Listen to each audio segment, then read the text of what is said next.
नवीन जी जी लेकिन जो कल है और आगे कह रहे हैं फिर वही 15-16 को 14 को फ्राइडे है और 15-16 आपकी कह रहे हैं कि एक और सोशल मीडिया पे चल रहा है कि वैलेंटाइंस डे नहीं मनाए, कुंभ नहाए, और ये फिर 15-16 तारीख वही आ रही। कुछ तो सस्ता लो, सब बढ़िया लो, इसमें क्या खास बात है? थोड़े में ज्यादा स्वाद, यही तो है इसकी खास बात। प्रायोजक हैं cancer healer centre, a new beginning. 3 चीजें हैं। ये मैनेजमेंट करना कोई बहुत बड़ी रॉकेट साइंस मुझे नहीं लगता है कि बहुत बड़ी रॉकेट साइंस थी। आपको मालूम था कि 40-45 करोड़ लोग आएंगे, मुख्यमंत्री जी का पहले दिन से वक्तव्य चल रहा है कुंभ में। दूसरी चीज आती है, इलाहाबाद के 25-30 किलोमीटर के एरिया में तमाम खेत खाली पड़े होंगे, तमाम जगह होती है सरकार के पास, सबके पास होता। आप वहां पे 5 रास्ते, जिधर से भी जो रास्ता कनेक्ट इलाहाबाद को करता था, प्रयागराज को करता था, वहां आप बड़े बड़े बस शेल्टर्स बनवाते, प्राइवेट वाहनों की पार्किंग बनवाते और उनका एक मैनेजमेंट देते, वहां खाने पीने के स्टॉल लगवाते, आपको राजस्व भी मिलता। और वहां से सभी पॉइंट से आप केवल और केवल ई रिक्शा, सरकारी बसेस, ये मूवमेंट रखते और एक रूट केवल डिसाइड कर देते कि भाई ऐसा, ये एयरपोर्ट के पास से बाईपास रास्ता नया आ रहा है, इस रास्ते से ही वीआईपी आएंगे और इसी से जाएंगे, पब्लिक से कोई लेना देना उनका नहीं रहेगा, पब्लिक डिस्टर्ब नहीं होगी। अब क्या होता साहब कि आप सारी व्यवस्था सुचारू चलती और आपके कंट्रोल में, आपके विद इन द सिटी जो कन्वेंस होते, बैटरी रिक्शा हो गया, ई कार्ट हो गई, या बाइक ऑपरेटर हो गया, बसेज आपकी सरकारी हो गई, सिस्टमेटिकल चलती जाती रहती, लोग आते रहते। और जिस तरीके से आपने क्या किया, आपने पूरे शहर को एक बॉटल नेक बना के रख दिया। अब क्या हुआ, जब चारों तरफ से प्रेशर आया तो बोटल नेक पे आके आदमी फंस गया। उसके अलावा एक बड़ी चूक क्या हुई कि जब आपने पेंटन पुल इतने सारे बनाए थे तो भाई साहब बंद क्यों कर दिए, खोल के रखने चाहिए थी।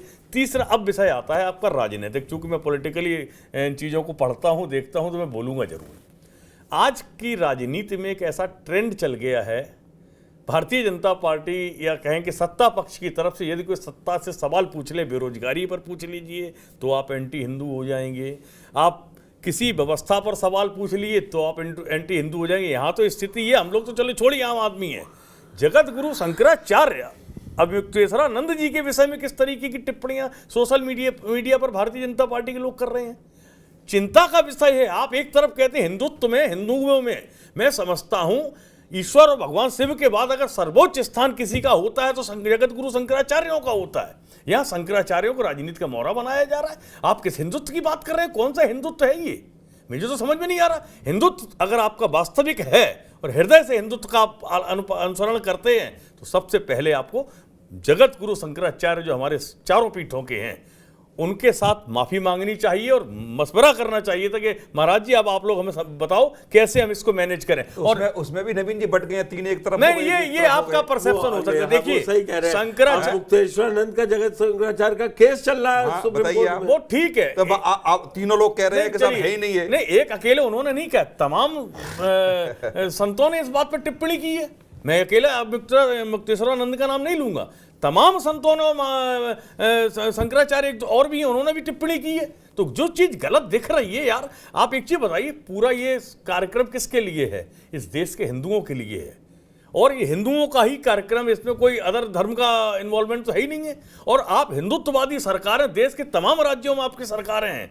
आज मतलब कितना खराब लगता है कि जो व्यक्ति जबलपुर से चला वो कटनी में आके खड़ा कर दिया जा रहा है उसको। वो अपनी आदमी के फाइनेंसेस, हर एक आदमी के पास इतना पैसा नहीं होता है, वो अपनी व्यवस्था के साथ जाता है। अब वो बेचारा फाइनेंसेस से भी जा रहा है, फ्यूल से भी जा रहा है और असुविधाएं भी झेल रहा है। आप क्या कर रहे हैं कि भाई ठीक है चलो यहाँ पे आप रोक दिया, खिचड़ी बनवा दो जी, खिला दो, लेकिन उसका सॉल्यूशन, बच्चे छोटे होते हैं, दूध भी देना है उनको, बहुत सारी चीजें होती हैं।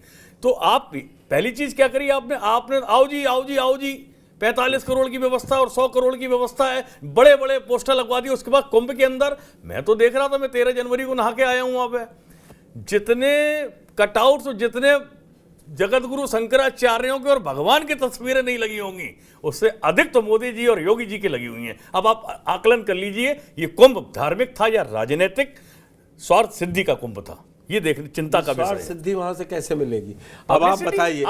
मैं निर्मल जी के पास अभी जाता हूं, लेकिन अब आपसे थोड़ा 1-2 सवाल। आप कह रहे हैं स्वार्थ सिद्धि, कितनी तो बुराई हो गई। डॉक्टर साहब ने कहा कि सरकार की जिम्मेदारी थी उसको व्यवस्था अच्छी करनी। आज आलम यह था कि सैटरडे संडे 500 रुपए लीटर दूध बिका है और 300 रुपए का एक पराठा मिला है लोगों को खाने के लिए, वो भी घंटे भर में। अरे 2 बसें रुकी, कितना सामान आदमी रखेगा? हर चीज की तो स्कार्सिटी हो गई। आप क्या चौहान साहब देखेंगे ना, जब अव्यवस्था शुरू में फैली तो हम लोगों के बीच में भी चर्चा ये हो रही थी कि भीड़ कम हो जाएगी तब जाएंगे, भीड़ कम हो जाएगी। अब वो भीड़ कम हो जाएगी वाली और ज्यादा भीड़ हो रही है, वो ठीक है ना। अब ये मुझे लगता है कि सरकार ने इतना नहीं सोचा होगा कि इसके बाद भी इतनी भीड़ आ जाएगी। बसंत पंचमी से तो और भीड़ बढ़ गई। नहीं, बिल्कुल मेरे संपर्क में कम से कम मेरे संपर्क में 100 लोग ऐसे होंगे तो इन्होंने कहा कि भीड़ कम होगी तब जाएंगे, और उसमें जा रहे हैं वो लोग भीड़ कम हो जाने के बाद। एक चीज और मैं बता दूं, अब मजेदार बात वहां क्या हो रही है कि जो आदमी मिडिल क्लास है या लोअर मिडिल, जिसने मान लो बहुत पैसा वैसा से कुछ, वहां पर क्या हुआ कि आपने टेंट सिटी बसा दी, प्राइवेट कंपनियां वहां पे बैठ गई। अब क्या हुआ, जिस आदमी की बुकिंग 15,000 रुपए की मान लीजिए 3 टेंट की है, उन्होंने कहा 6-7 आदमी है, अब क्या हो रहा, वो तो उस डेस्टिनेशन पे पहुंचना संभव ही नहीं है। 2,000 रुपए में जाए। अब वो भाई साहब वो वाले जो टेंट हैं वो वही कंपनियां 20,000 की बेच रही हैं, और जो नहीं पहुंच पा रहा उसका पैसा भी रिफंड नहीं हो रहा। सरकार चुप बैठी हुई है, प्रशासन चुप बैठा हुआ, निर्मल ट्वीट कर रहे कुछ हो ये नहीं रहा। सवाल मैं लेके आप पास ही आने वाला। इसमें तो सरकार को और प्रशासन को लेना चाहिए भाई।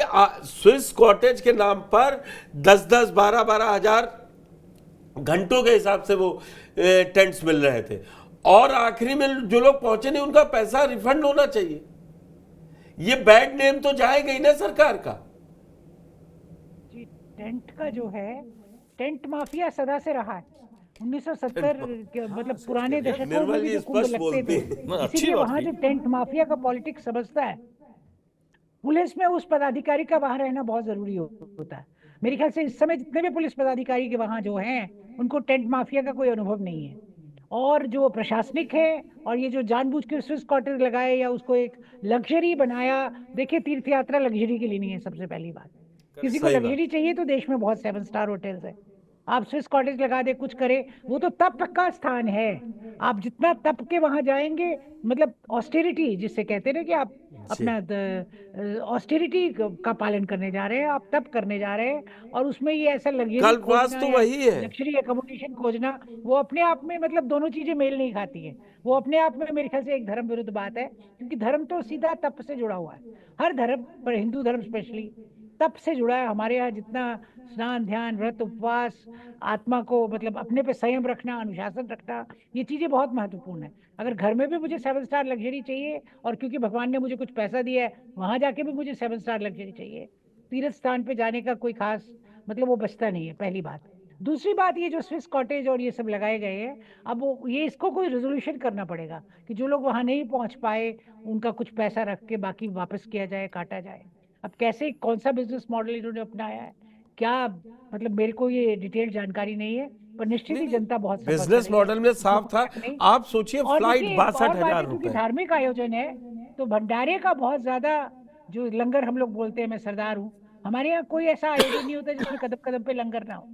तो लंगरों की भी व्यवस्था जो बहुत लोग स्वेच्छा से लगाते, खुशी से लगाते, और उससे पहले बहुत सारे मोटरसाइकिल वाले युवा रिक्रूट कर लेने चाहिए थे, टेंडर करके या कुछ करके, इनविटेशन देके, जो आपने 30-30 किलोमीटर पे जितने अप्रोच रोड्स है सब पे पार्किंग बनाए, वहां से वो मोटरसाइकिल का एक रेट तय करते, इतने में ले जाएगा, ये करेगा। और ये बात 6 महीने पहले हो जानी चाहिए थी कुंभ से, कि इतने लोगों को वॉलंटियर किया, और उनका एक रेट भी नियमित रहता, सुविधा भी नहीं होती, कुव्यवस्था भी नहीं फैलती, और रास्ते भी इतने भरे हुए नहीं रहते, जैम इतने नहीं होते। तो अगर ज्यादा इतना जैम नहीं रहते तो वो सब ठीक रहता। और एक स्थान है कि लोगों को आगे ले जाना है। यहाँ देख रहे हैं हम, ये रोप्स का यूज बिल्कुल नहीं कर रहे हैं। वो जो रोप्स हम लोग फनल फॉर्मेशन में ले जाते हैं, एरो फॉर्मेशन में रस्सियां, आप देखते हैं पुलिस कई बार बहुत भीड़ ताजे पर पकड़ रहती है। जितनी भी मैंने फोटोज देखी है मीडिया में, कहीं भी वो जो एरो फॉर्मेशन की रोप्स, पुलिस वाले या उनके साथ वॉलंटियर्स भी रहते हैं, क्योंकि इतनी लंबी लंबी मजबूत रस्सियां कौन पकड़े, जिससे कि आप लोगों को जल्दी, आप इतना धार्मिक मॉब है, उसको आप डंडा तो चला नहीं सकते, पर अनुरोध करके किसी तरह उनको जल्दी जल्दी आगे बढ़ाना भी तो आपका काम है। देखिए वो जो स्टैम्पीड हुआ, उस भी लोग आके वहां तमाशबीन बन के बैठे रहे कि हम लोग तो नागा साधुओं का स्नान देखेंगे। अगर इस तरह आपको नहीं, कई नेताओं ने नहाया और फूल बरसाए गए, कमियां तो मैडम कई रही है, अब उस पर ज्यादा टिप्पणी करने से अच्छा चौहान साहब, आपको याद होगा कि आंबल खेड़ा में श्री राम आचार्य जी ने एक कार्यक्रम किया। जी जी जी 80-85 की बात है, हम लोग जब छोटे छोटे थे उस समय 3 करोड़ लोग पहुंचा। क्या व्यवस्था थी? जब एसएसपी डीएम वहां मिले, वहां मुझे बहुत अच्छे से याद है, उन्होंने कहा आप इमरजेंसी के लिए रहिए, हमारा हर वॉलंटियर व्यवस्था कर लेगा। यस। और उस वॉलंटियर से ये रखा कि हम लोग उस समय तांगों से गए, इस रोड पे तांगे चलेंगे साहब, इस रोड पे गाड़ी व्यवस्था कार नहीं आएगी। मतलब बाकायदा उन्होंने 10-10 किलोमीटर पहले पूरे वॉलंटियर्स लगाए और सारी चीजें बताई गई। तो वो मुझे लगता है कि उस वॉलंटियर की व्यवस्था होती उस समय, जब आप बताइए 80-85 में टेलीफोन नहीं था, कुछ नहीं था, खो जाए तो क्या, और सब व्यवस्था आप देख, खाने पीने की व्यवस्था अलग, आपकी झोंपड़ी का कौन सा गांव है, गांव का नाम बसा दिया गया, और 15 किलोमीटर आसपास के किसानों के खेत पट्टे पर ले लिए, 1 साल का पैसा दिया उनको, कि 1 साल का हम आपको पैसा देंगे, चाहे हम 15 दिन के लिए इसको लेकर के कर रहे हैं। तो इस सरकार से सरकारें जब अपनी रैलियां करती तो यही करवा, यही होती है, यही होती है। तो वो कुछ ना कुछ तो कमी रही है सरकार से, मुझे लगता है कि जो आप निर्मल कौर जी आप देखिए ना, 49,000 का टिकट और 62,000 का टिकट एक साइड इलाहाबाद का, प्रयागराज का, और आप ऑस्ट्रेलिया जाना हो, दुबई जाना हो, लंदन जाना हो, वो वापसी आ जाएंगे 50,000 55,000। मैं इसको चौहान साहब नहीं मानता। नहीं नहीं, ये रेट्स आपको रोकने पड़ेंगे। क्यों और कैसे रोकेंगे? आप न्यू ईयर पे आप देखिए, वैलेंटाइन डे पे देखिए, उन पर देखिए रेट बढ़ते हैं ना। अरे तो यदि आप भीड़ को नहीं, आप भीड़ को संतुलन करेंगे ना, तो कुछ रेट धीरे धीरे बढ़ाते हैं ना उसका। आपकी जी, आपकी आवाज नहीं आ पाई मैडम। हाँ, आपके कॉन्सर्ट हो रहे हैं, कोल्ड प्ले का कॉन्सर्ट हो रहा है, या क्रिकेट का मैच हो रहा है, ये तो अर्थशास्त्र का पहला नियम है, डिमांड और सप्लाई। वही हो रहा है, डिमांड अर्थशास्त्र का वो नियम डिटरमिन करेगी। जो बड़े बड़े आप जिनको टेंट माफिया कह रही है, वैसे ही वहां पर खाने वाले माफिया है, पानी वाले माफिया है, फिर तो ये सवाल उठेंगे। लगाने चाहिए थे, बहुत सारे लोग देश में बाहर आ जाते, बहुत आ जाते। मुझे अभी भी याद है हरिद्वार में हुआ था। What is the meaning of the administration and the government when people are free to charge get desired amount? एक वो लंगर था जो दिनों और रात चलता था, और ऐसे बहुत सारे लोग सामने आ जाते और लंगर लगाते, भंडारे लगाते और ये जगह बात लगाते। दुबे जी आप पास आ रहा हूं, मैम की बात बिल्कुल ठीक है। ये बात ठीक है कि जो आपने कहा था कि पार्किंग आप 20 किलोमीटर पहले करते, वहां पर अगर जैसा निर्मल जी ने कहा कि वहां पे आपने खाने पीने की व्यवस्था विद नॉमिनल रेट्स किए जाते, कि भाई 25 रुपए में थाली है, 50 रुपए में थाली, क्योंकि वहां 45 करोड़ तो आप समझ ही सकते हैं लोअर मिडिल क्लास ज्यादा आया है, वही आता है। और वहां से आप जो नवीन जी कह रहे थे ई रिक्शा या बैटरी वाली गाड़ी, क्योंकि कुंभ में इतना ज्यादा व्यवस्था नहीं हुई, वो ट्रैफिक रुका ही नहीं, और वो अंदर आके बोटलनेक हो गया, फिर चाहे भगदड़ रख लीजिए या कुछ रख लीजिए, कुछ तो सस्ता लो, सब बढ़िया लो, इसमें क्या खास बात है? थोड़े में ज्यादा स्वाद, यही तो है इसकी खास बात। प्रायोजक हैं cancer healer centre, a new beginning.